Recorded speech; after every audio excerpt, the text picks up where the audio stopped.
እግር ስር መሆን ግሩም ነው። ቃልን መማር መልካም ነው። የማይጠፋም ዕድል ነው ጌታ ሆይ። ውድ ተመልካቾቻችን እንደምን ሰነበታችሁ? ይህ አርኬ የክርስቲያን ሚዲያ ነው። በዚህ የአርኬ ክርስቲያን ሚዲያ አሁን የምናስተላልፈው የትምህርት ወይም የስልጠና መርሃ ግብር ነው። የስልጠና መርሃ ግብሩ ርዕስ የክርስቲያናዊ መሪነት መሰረታዊ የስልጠና መርሃ ግብር ተብሎ ይጠራል። በዚህ መርሃ ግብር ስር 12 ትምህርቶች እያስተላለፍን ነው። አሁን 9ኛው ትምህርት ላይ ደርሰናል። ቀደም ባለው ትምህርት 8 ላይ ያስተላለፍነው ስለ ክርስቲያን መሪዎች ስነ ምግባር ነበር። በዚህ ርዕስ ስር አንደኛ ስለ ክርስቲያን መሪዎች ስነ ምግባር መጽሐፍ ቅዱስ ምን ይላል? በሁለተኛ ደረጃ አሁን ባለንበት ሁኔታ በዓለማችንም በሀገራችንም የክርስቲያን መሪዎች የስነ ምግባር ገጽታ ምን ይመስላል? በሶስተኛ ደረጃ መሪዎችን አነጋጋሪ የሆኑ የስነ ምግባር ርዕሰ ጉዳዮች ምንድን ናቸው የሚልና በመጨረሻም ላይ የክርስቲያን መሪዎች የስነ ምግባር መመሪያ ለመሪዎችም ለቤተክርስቲያንም ጠቃሚ በመሆኑ በእንዲህ አይነቱ ሰነድ ቢመሩ መሪዎችም ቤተክርስቲያንም ጥሩ ነው የሚል ነው። እግር ስር መሆን ግሩም ነው። ቃልን መማር መልካም ነው። አሁን በትምህርት 9 ላይ የምንከታተለው ስለ ክርስቲያናዊ የቤተሰብ አስተዳደር ነው። የዚህም ትምህርት ዋናው ትኩረት ምንድነው? ክርስቲያን መሪዎች የገዛ ራሳቸውን ቤት ካላስተዳደሩ የእግዚአብሔርን ቤት መጠበቅ አይችሉም መጽሐፍ ቅዱስ እንደሚለው። ስለዚህ ቤታቸውንም ቤተክርስቲያንንም ተመጣጣኝ በሆነ ሁኔታ ማስተዳደር እንዳለባቸው ለማሳሰብ ነው። በዚህ ስር 4 ክፍለ ትምህርቶች አሉ። የጋብቻ መጽሐፍ ቅዱሳዊ መርሆች፣ 2 የቤተሰብ አስተዳደር ስርዓት፣ 3 የቤተክርስቲያን ኃላፊነት፣ 4ኛ የጋብቻ መሰናክሎች ምንድን ናቸው የሚለውን እናያለን። የመጽሐፍ ቅዱስን መርሆች ስንመለከት ጋብቻ በመጽሐፍ ቅዱስ ውስጥ በዝርዝር የተሰጡ ብዙ ትምህርቶች አሉ እና አንደኛ የጋብቻ አመሰራረት፣ 2ኛ የጋብቻ ዓላማዎች፣ 3ኛ የጋብቻ ውጤቶች፣ 4 የኃጢአት ውድቀት በጋብቻ ላይ ያስከተለው ብልሽት። በዋናነት በዚህ ትምህርት እነዚህ ተካተዋል። ጋብቻን የመሰረተው እግዚአብሔር ነው። ጌታችን ኢየሱስ ክርስቶስም በወንጌል ውስጥ ይህንን ጋብቻ አጽንቶታል። ሐዋርያቱን በትምህርታቸው በተለይ ጳውሎስ በኤፌሶን ምዕራፍ 5 ላይ ሰው አባትና እናቱን ይተዋል፣ ከሚስቱም ጋር ይተባበራል፣ ሁለቱም አንድ ሥጋ ይሆናሉ የሚለው በዘፍጥረት፣ በማቴዎስ፣ በኤፌሶን የተጠቀሱ ተደጋጋሚ ቃሎች ናቸው እና ጋብቻን የመሰረተው እግዚአብሔር ነው። የጋብቻ ዋና ዋና ዓላማዎች ሰውን ከብቸኝነት ማዳኑ፣ እንዲሁም ሰው ትውልድ እንዲያፈራ የተቋቋመ መንፈሳዊ ተቋም ወይንም መለኮታዊ ተቋም ነው እና ከዚህም ጋር ደግሞ ተያይዞ በጋብቻ ውስጥ የፍቅር ሕይወት አለ። ስለዚህ እግዚአብሔር አንድ ወንድና አንድ ሴት በስነ ስርዓት ተጋብተው ትውልድ እንዲያፈሩ እንዲዋደዱ ይህን የመሰለ ተቋም በእርግጥ ገንብቷል። ስለዚህ ጋብቻ ብዙ ዘርፈ ብዙ ውጤቶች አሉት። ከነዚህም አንዱ ትውልድ ማፍራትና ለትውልድ ደግሞ የእግዚአብሔርን አደራ ማስተላለፍ ናቸው። ይሁንና ሰው በኃጢአት ከወደቀ በኋላ በጋብቻ ላይ ብዙ ብልሽቶች ተፈጥረዋል። ድርብ ጋብቻ፣ ፍቺ የመሳሰሉና ሌሎችም አሁን የምናያቸው በቤተሰብ ውስጥ የሚከሰቱ ብልሽቶች እና አደጋዎች ሁሉ ከኃጢአቱ ውድቀት በኋላ የተከሰቱ ናቸው። መጽሐፍ ቅዱሳችንን ስናይ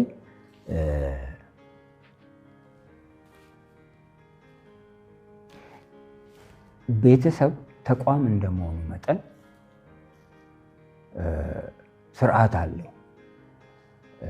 መንግስት ተቋም እንደመሆኑ መጠን በስርዓት ይተዳደራል። ቤተክርስቲያንም ተቋም እንደመሆኗ መጠን በስርዓት ትተዳደራለች። ስለዚህ ጋብቻም ተቋም በመሆኑ ስርዓት አለው።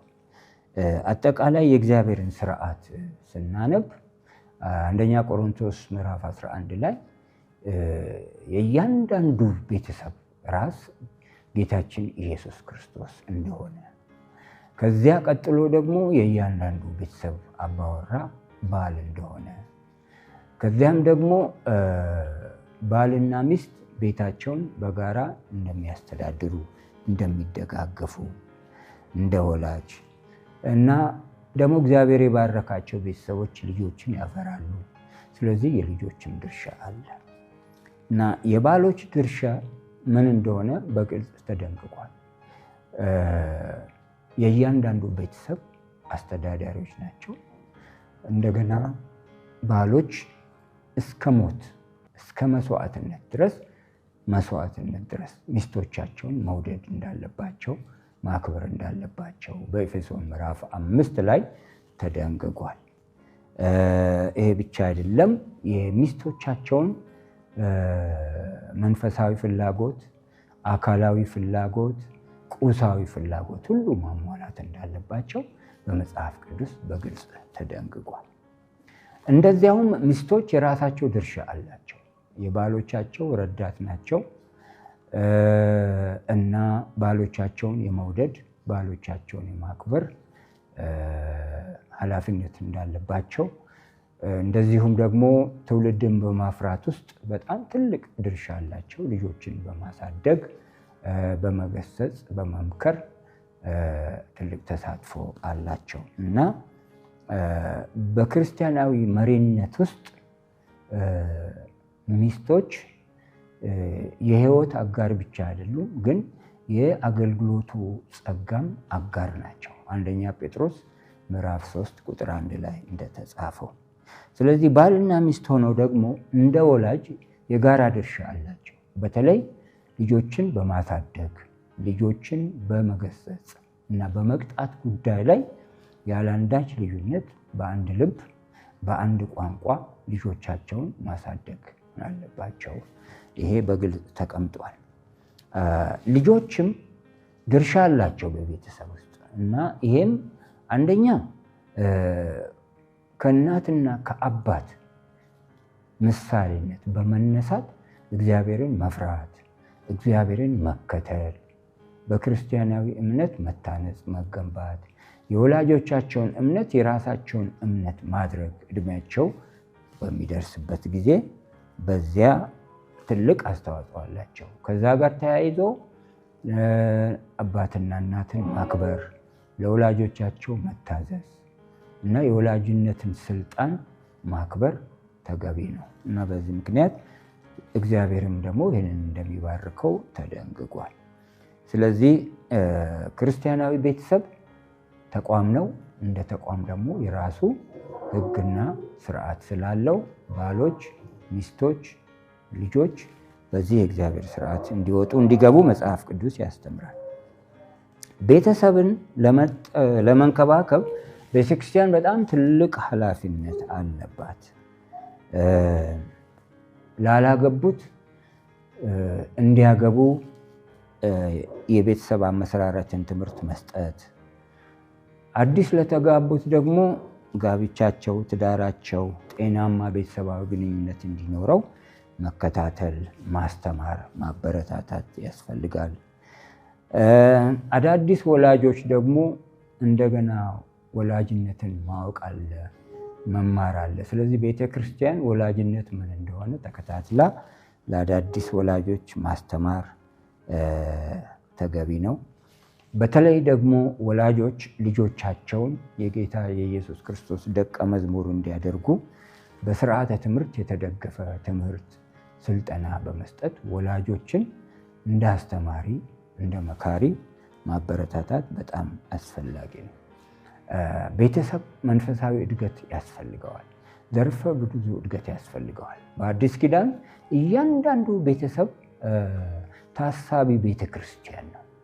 አባወራው እንደ መጋቢ እንደ እረኛ ነው። ሌሎቹ ተገልጋይም አገልጋይም ናቸው እና ለቤተ ክርስቲያንም ለሀገርም ብቁ የሚሆኑ አገልጋዮች የሚወጡት ከመልካም ቤተሰብ ውስጥ በመሆኑ ምክንያት ቤተ ክርስቲያን የእያንዳንዱን ቤተሰብ ቁመና በዝርዝር በማጥናት በመመዝገብ በመለየት ቤተሰብን በትምህርት በስልጠና በምክር በክትትል ማሳደግ በጣም አስፈላጊ ነገር እንደሆነ ለማሳወቅ ነው። አሁን በዓለም አቀፍ ደረጃ በሀገር አቀፍም ደረጃ ምናልባትም ከባድ ስነ ምግባራዊና መንፈሳዊ ተግዳሮት ያለበት ተቋም አለ ቢባል ቤተሰብ ነው፣ ትዳር ነው። ምክንያቱም ትምህርት፣ ቴክኖሎጂ፣ የፖለቲካ ስርዓቶች እነዚህ ተዳምረው በቤተሰብ ላይ የሚያሳድሩት በጎ ያልሆኑ ተጽዕኖች አሉ። እነዚህ በሁለት ይለያሉ። አንደኛው ባልና ሚስት ሁልጊዜ ምክክር እና ውይይት ሊያደርጉ የሚገባቸው አነጋጋሪ ጉዳዮች አሉ። ለምሳሌ የወላጅና የወዳጅ የዘመድ ጣልቃ ገብነት። ትዳር በዋናነት የባልና የሚስቱ ጉዳይ ነው። ግን አንዳንድ ጊዜ ጎጂ በሆነ መልኩ ወላጅ፣ አማች፣ ወዳጅ፣ ዘመድ ጣልቃ ይገባል።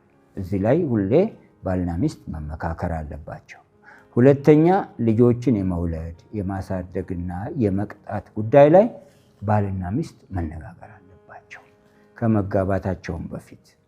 በሶስተኛ ደረጃ የወሲብ ፍላጎትና ግንኙነት በትዳር መጽናት ላይ ወሳኝነት አለው። ስለዚህ ወደ ጋብቻ የሚገቡ ወጣቶች በወሲብ ፍላጎትና በወሲብ ግንኙነት በወሲብ ባህሪ ላይ በቂ ግንዛቤና እውቀት ቢያገኙ ጥሩ ስለሆነ ምክክርና ውይይት ይፈልጋል።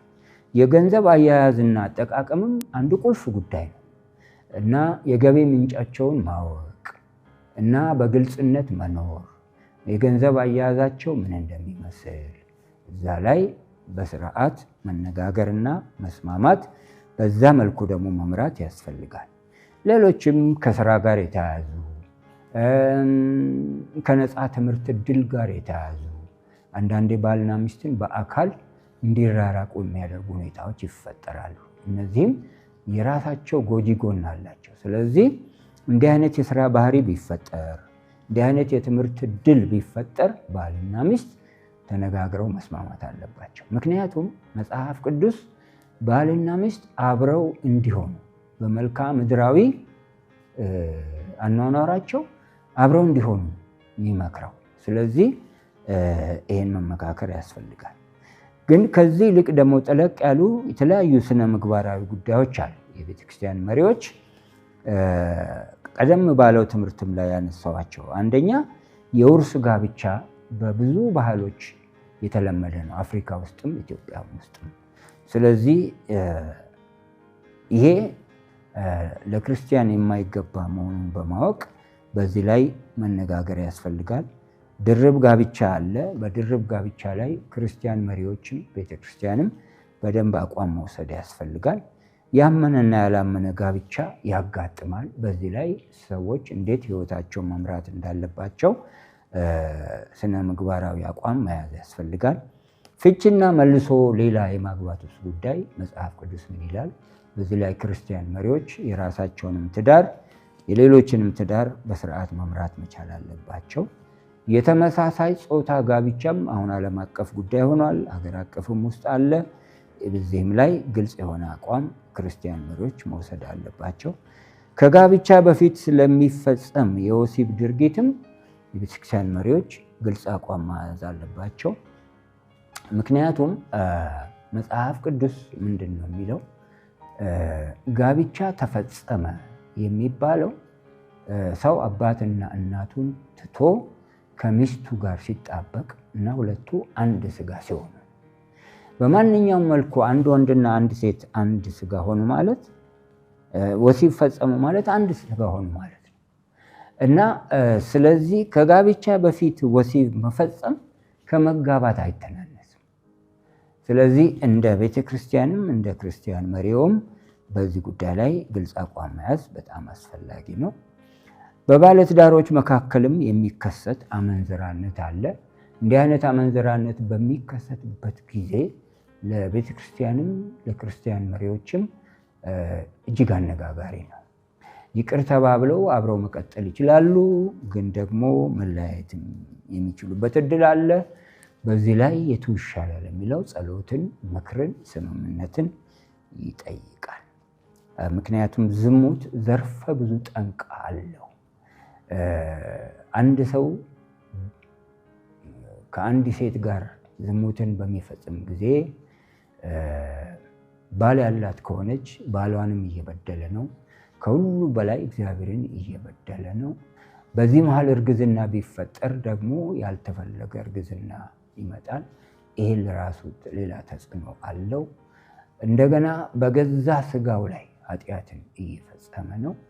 ዝሙት አብሯት የፈጸማትን ሴት እጣ ፈንታ ሁሉ ይወስናል። ስለዚህ ዝሙትን የሚፈጽም ሰው አእምሮ የጎደለ ነው ይላል መጽሐፈ ምሳሌ ውስጥ እና በዚህ ምክንያት በቤተሰብ አያያዝ ጉዳይ ላይ የቤተክርስቲያን መሪዎች በመንፈሳዊ ቁመናውም በስነ ምግባር ቁመናችንም ጤናማ ሆኖ መገኘቱ በጣም አስፈላጊ ነው።